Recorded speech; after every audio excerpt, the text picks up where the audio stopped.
Break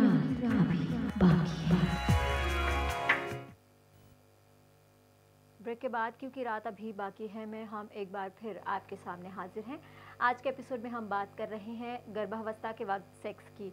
क्या गर्भावस्था के दौरान सेक्स सुरक्षित है?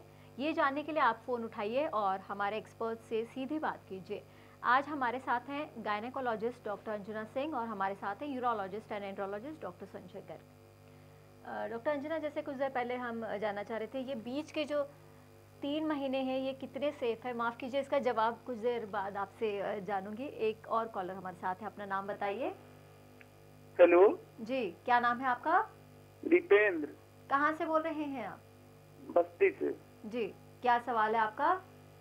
जैसे मतलब ये स्वास्थ्य के लिए, जी, स्वस्थ रहने के लिए मतलब कितना आवश्यक है ये जानना चाहते हैं। जी, स्वस्थ रहने के लिए सेक्स कितना जरूरी है? हाँ, स्वस्थ रहने के लिए ये पैरामीटर जानना चाहते हैं बेसिकली। देखिए, ऐसा है कि इसका कोई ऐसा फिक्स्ड पैरामीटर नहीं है कि आपको रोज करना है, 2 दिन बाद करना है या हफ्ते में एक बार करना है। ये अपना एक satisfaction, mental and physical satisfaction जिसमें है वो चीज़ ज़रूरी है। आपको ऐसा नहीं महसूस होना चाहिए कि आप बिल्कुल सेक्स से वंचित रह रहे हैं, क्योंकि ये फिर आपकी मेंटल हेल्थ पे ज़्यादा असर करेगा। Mentally if you are satisfied then there is no fixed limit और फिक्स्ड क्राइटेरिया की रोज करना है, या मतलब उसके कोई टाइम एंड पीरियड नहीं है कुछ भी।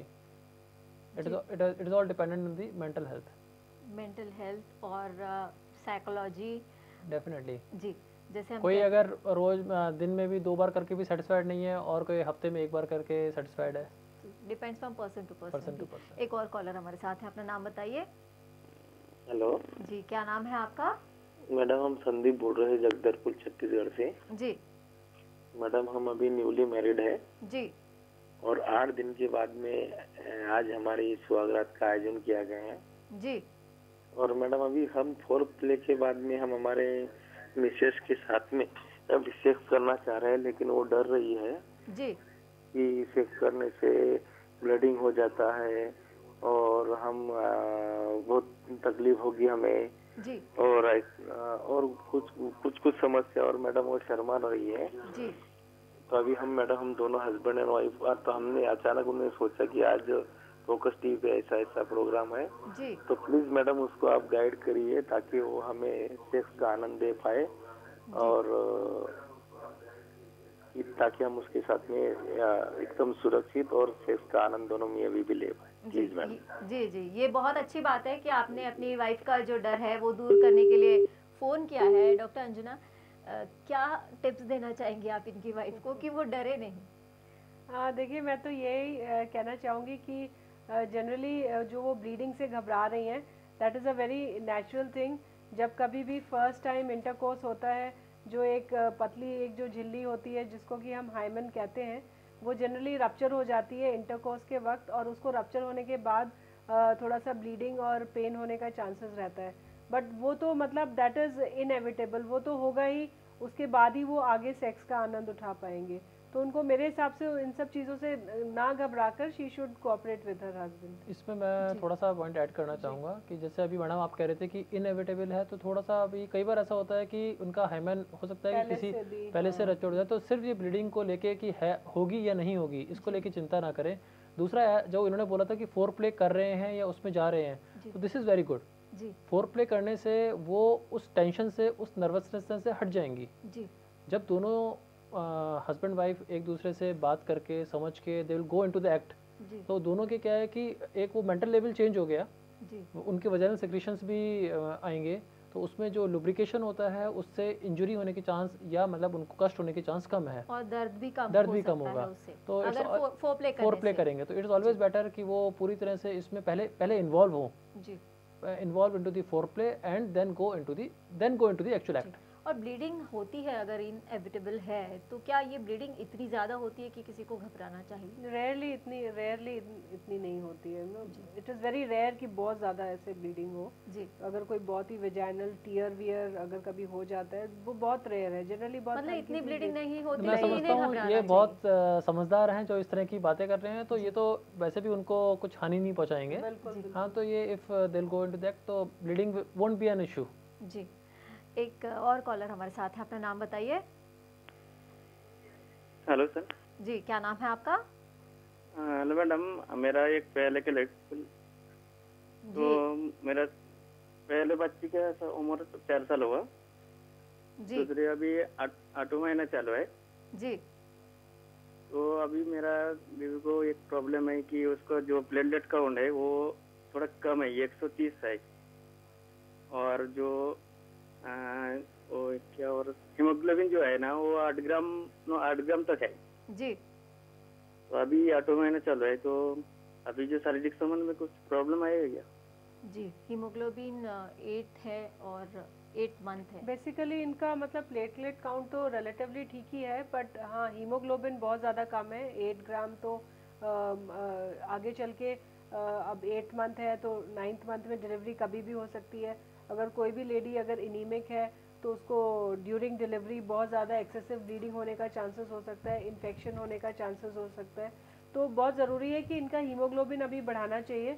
उसके लिए अभी 8 मंथ पे जनरली हम लोग रिकमेंड करते हैं कि आयरन वगैरह के इंजेक्शंस उनको लगाए जाएं ताकि उनका हीमोग्लोबिन बढ़े।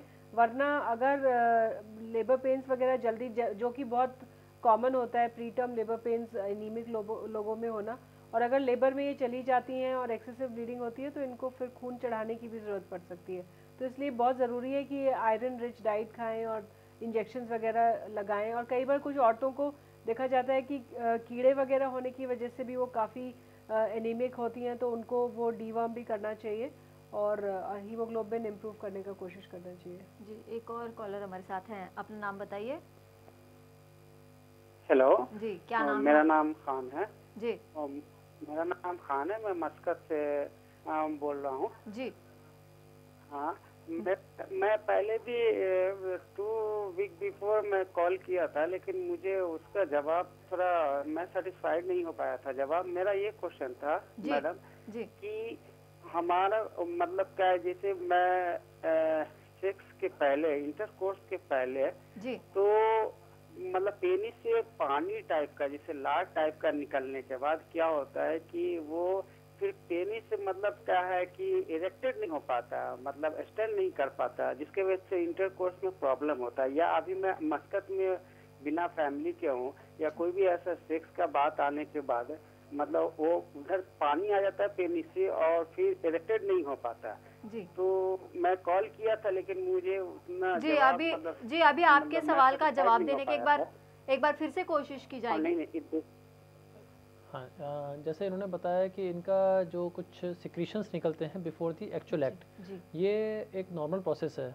और इसमें क्या होता है, कुछ एक्सेसरी सेक्सुअल ग्लैंड्स होते हैं जिनका जो आफ्टर सेक्सुअल एक्साइटमेंट उनसे सिक्रीशंस निकलते हैं just to lubricate the tract, और उसके बाद में एक्चुअल इजैकुलेशन होता है। अब इनके साथ में प्रॉब्लम क्या हो रही है कि यूरिथ्रल सिक्रीशन के बाद ही इनका जो ट्यूमेसेंस है यानी कि तनाव है वो कम हो जाता है। जी इजैकुलेशन शायद उसके बाद में होता है।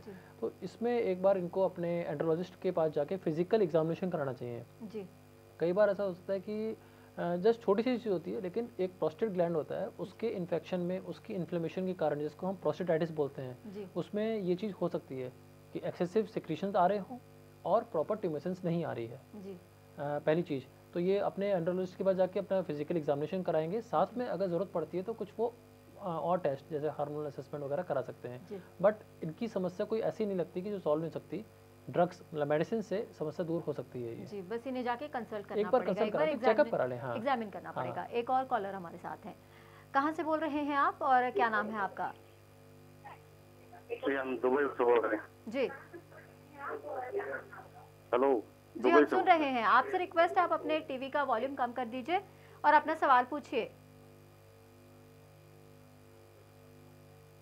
अपना सवाल पूछिए। क्या आप तक मेरी आवाज पहुंच पा रही है? क्या आप लाइन पर हैं?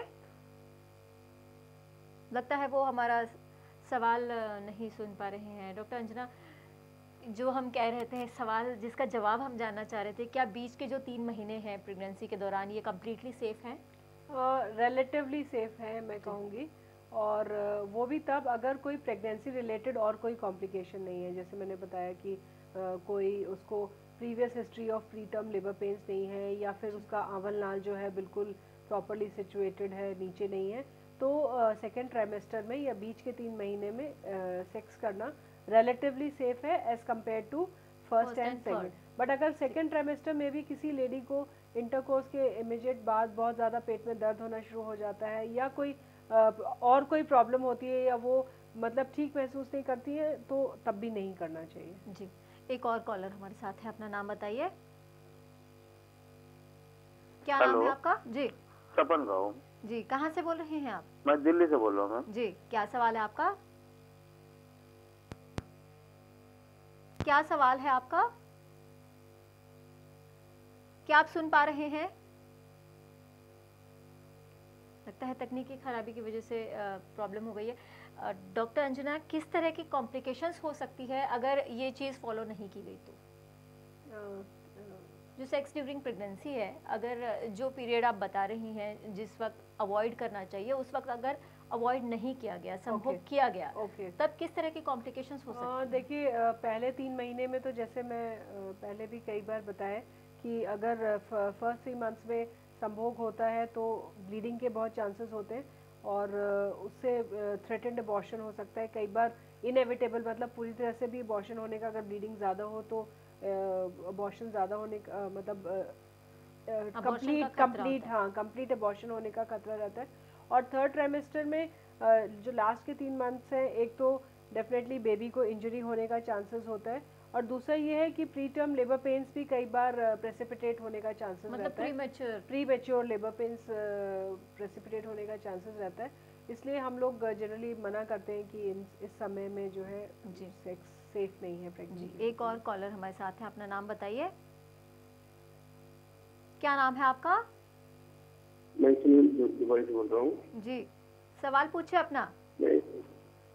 मैं जब भी इंडिया जाता हूँ अपने वाइफ के पास जी 2 साल में, वो बोलती है उसको सेक्स नहीं है जी,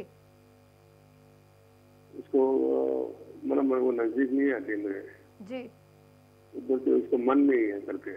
उसके लिए कुछ दवा या कुछ है क्या? आपकी उम्र कितनी होगी और आपकी पार्टनर की क्या कितनी उम्र है इस समय?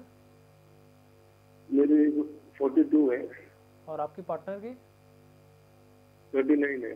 39 है। देखिए, आप अभी दोनों जने फुली सेक्स को एंजॉय कर सकते हैं, ऐसा कुछ भी नहीं है, लेकिन कहीं ना कहीं कुछ कंपेटेबिलिटी इशू आ रहा है। हो सकता है कि जो आपकी पार्टनर की कुछ और डिमांड हो या किस वजह से वो मना कर रही हैं। एक बार हो सके तो आप उनके साथ में बैठ के खुद ही बात करने की कोशिश करिए, और अगर फिर भी कुछ ऐसी बात है तो फिर आप काउंसलर के पास जाके दोनों जने, husband wife both of you can go, और उस समय हो सकता है कि कोई ऐसी छुपी हुई बात हो जो वो प्रकट नहीं कर पा रही हैं, कह नहीं पा रही हैं, जिसकी वजह से वो सेक्स से बच रही हैं, या उनके मन में कोई और धारणा आ गई है जिसकी वजह से वो हट रही हैं इससे, तो आपको किसी काउंसलर से मिलना पड़ेगा। जी डॉक्टर संजय, अगर जैसे हम सेक्स ड्यूरिंग प्रेगनेंसी की बात कर रहे हैं, अगर किसी तरह के कॉम्प्लिकेशंस आ जाते हैं तब क्या कोई उपाय है कि फिर वो आगे और प्रॉब्लम ना बढ़े? इस पर बात करेंगे आपसे। एक और कॉलर हमारे साथ हैं, अपना नाम बताइए। जी हेलो जी, क्या नाम है आपका? प्रेमलाल नाम है, शैफी इटावा से बोल रहा हूँ। जी मैम ये जानना चाहता हूँ डॉक्टर साहब से, मेरी वाइफ को लिकोरिया की बताइए बीमारी। जी, तो मैं क्या उनको कोई परमानेंट इलाज मिल सकता है? जी, ल्यूकोरिया के लिए क्या कोई परमानेंट इलाज है? जनरली लुकोरिया जो है जो वेजाइना में इन्फेक्शन की वजह से ही होता है, और बार बार जिनको इन्फेक्शन होता है उनको बार बार लुकोरिया की प्रॉब्लम होती है। और इन्फेक्शंस को अवॉइड करने का एक तो तरीका ये है कि उनको अपनी इम्यूनिटी थोड़ा सा बढ़ाना चाहिए, और दूसरा ये है कि ऐसे जो कई बार वाइफ को अगर बार बार इन्फेक्शन हो रहा है तो हम हस्बैंड को भी ट्रीटमेंट ज़रूर देते हैं, क्योंकि दोनों को एक दूसरे से इन्फेक्शन होने का बहुत ज़्यादा चांस रहता है। और ऐसे लोगों को, फीमेल्स को जनरली हम लोग कहते हैं कि जिनको बार बार ये टेंडेंसी है उनको थोड़ा सा पब्लिक टॉयलेट्स वगैरह अवॉइड करना चाहिए, थोड़ा सा लोकल हाइजीन मेंटेन करनी चाहिए। और अक्सर ये होता है जो लेडीज़ अगर कॉपर्टी वगैरह लगाए हुए होती है उनको भी बहुत ज़्यादा लुकोरिया वगैरह की प्रॉब्लम होती है। अगर ऐसा कुछ है तो वो निकलवा देना चाहिए। तो ये सारे अगर वो प्रिकॉशंस लेंगी तो फिर जनरली लुकोरिया वाली प्रॉब्लम का उनको सोल्यूशन मिल सकता है। जी, एक और कॉलर हमारे साथ हैं, अपना नाम बताइए। हमारा नाम अमित वर्मा है। जी, कहाँ से बोल रहे हैं आप? हरदोई जिले से बोल रहा हूँ, उत्तर प्रदेश। जी, अपना सवाल पूछिए। मेरा अभी नई नई शादी हुई है जी। और मुझे लगता है कि मेरा प्री मेच्योर एजुकेशन हो जाता है जी। जिससे मुझे लगता है मेरी वाइफ संतुष्ट नहीं होती जबकि वो एक्सप्रेस नहीं करती है। जी। डॉक्टर संजय, कोई दवा इस मामले में हो? ये बात कर रहे हैं प्री मेच्योर इजैकुलेशन की, अर्ली इजैकुलेशन जो बोलते हैं जी।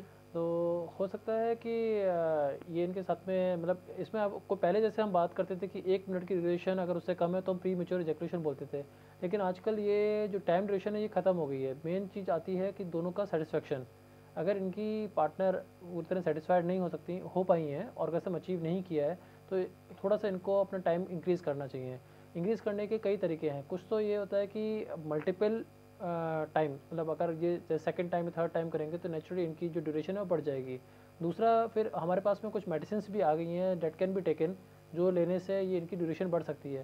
लेकिन वो मेडिसिन देने से पहले हम हमेशा ये चाहेंगे कि ये अपना एक बार डॉक्टर से मिलें, एंड्रोलॉजिस्ट से मिलें, कंसल्ट करें, अपनी समस्या बताएं, वो चेक करेंगे। अगर और कुछ कमी नहीं है इनके अंदर तो डेफिनेटली इनको मेडिकल ट्रीटमेंट से हेल्प मिल सकती है। जी। एक और कॉलर इस वक्त हमारे साथ हैं। क्या नाम है आपका? अपना नाम बताइए। लगता है छोटा सा क्वेश्चन था, एक छोटा सा क्वेश्चन। जी। छोटी सी सवाल थी जी। छोटा सा सवाल पूछिए अपना। जी जी, गुड इवनिंग मैडम। जी, गुड इवनिंग। अपना सवाल पूछिए। मैं दुबई से हूँ और मैं 24 साल का हूँ मैडम, और मैं अभी तक शादी नहीं किया हूँ जी। प्लीज मुझे बताइए कि अगर शादी से पहले सेक्स करना सेहत के लिए सही है या नहीं? सेहत के लिए क्या सही है शादी से पहले सेक्स करना? क्योंकि इधर दुबई में कई बार ऐसा ऑफर खुद ब खुद आ जाता है ना चाहते हुए भी जी। तो मैं इससे डरता रहता हूँ कि शायद या इससे शादी के बाद इसका असर होगा या नहीं। जी प्लीज मुझे बताइए। जी जी, ऑफर आते रहते हैं और इनकी बातों से लग रहा है टेम्प्ट करते हैं ये ऑफर्स, पर ये डर रहे हैं कि कहीं इनके लिए कोई खतरा तो नहीं। As long as the partner is safe ji, there is no harm in doing the sex. Ji, दोनों मतलब दोनों के। बट किन बातों का ध्यान रखना चाहिए? हाँ, मतलब मैं वो इसी पे आ रहा था कि जैसे एक तो अगर ऑब्वियसली अगर ये कह रहे हैं ऐसे ऑफर आ रहे हैं तो वो पार्टनर इनका नॉन पार्टनर होगा जी। अगर वो उनको कोई बीमारी नहीं है, कुछ नहीं है, both are doing under proper condition, hygienic condition, तो इसमें कोई हार्म नहीं है, पहली चीज़। दूसरा ये है कि इनके इस चीज़ से इनके साइक पे या अगर ये मानसिक रूप से उस चीज़ के पूरी तरह तैयार हैं या नहीं है, ये बहुत बड़ा फैक्टर है। अगर ये चाहते हैं कि मैं शादी के बाद ही सेक्स करूं तो he should not go into this, नहीं तो ये बाद में इनको हमेशा दिमाग की गिल्ट फीलिंग रहेगी।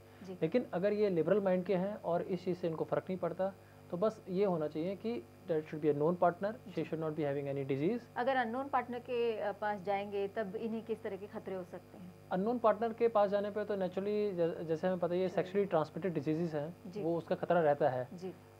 उसके लिए जो पार्टनर है उसको मतलब इफ शी इज इन्फेक्टेड तो देन इनको चांसेस रहते हैं होने के सेक्सुअली ट्रांसमिटेड डिजीजेस और फिर HIV जैसे वो जानलेवा बीमारियां भी हो सकती हैं। तो उसमें उनको या तो प्रोटेक्शन यूज करना पड़ेगा अगर ये he is inclined to have sex with unknown partner who is having a disease. जी, सेक्स ड्यूरिंग प्रेगनेंसी पर हम बात कर रहे थे। हम इतना समझ गए हैं कि अपना जो फीमेल पार्टनर है उसके कंफर्ट का ध्यान रखना चाहिए और फिर मेडिकल जो प्रॉब्लम्स हैं उनका भी ध्यान रखना चाहिए। आप दोनों हमारे स्टूडियो में आए, थैंक यू सो मच।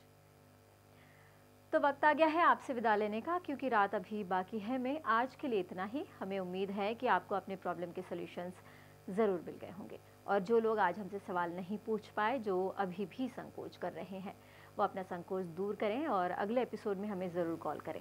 तो कल यानी रविवार रात 11 बजे आपसे फिर मुलाकात होगी और आपके सेक्स लाइफ से जुड़े कई पहलुओं पर हमारे एक्सपर्ट्स आपको सलाह देंगे। तो देखना ना भूलिए क्योंकि रात अभी बाकी है।